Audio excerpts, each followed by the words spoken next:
Since its creation in 2004, with the exception of only a few countries, Facebook has skyrocketed in popularity around the globe.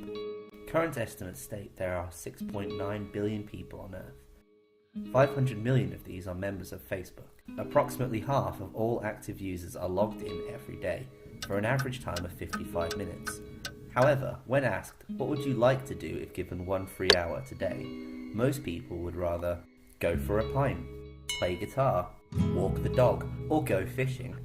Despite this, users are still spending 700 billion minutes a month on Facebook, and during this time there are 6 billion photos uploaded. By the end of 2010, there were 60 billion photos on Facebook servers. The average user has 345 friends, with each friend possessing an average of 282 photos. This means in your network alone there are 97,000 photos. Facebook is an example of a feedback system, a process in which the answer is fed back into the process itself. As more and more people join Facebook, more and more are encouraged to join. There exists within Facebook sufficient momentum for its user base to self-sustain, creating exponential growth. But the foundations are inherently fragile as there is no brand loyalty on the internet, and as one network of friends decides to abandon Facebook, the incentives for other users to stay become less and less.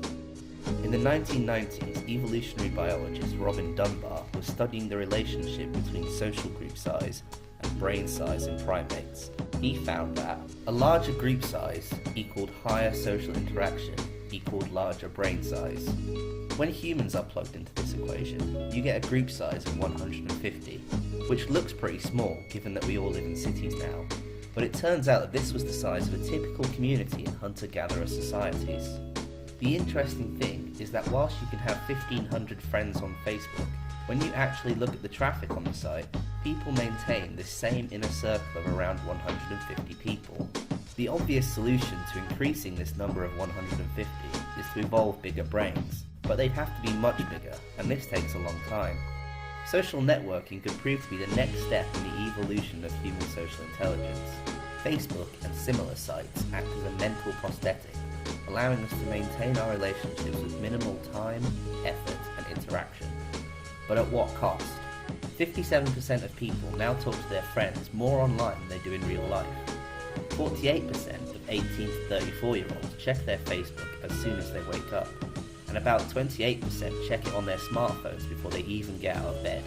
With all this time spent obsessing with social networking, is there any time left for real-life social interaction?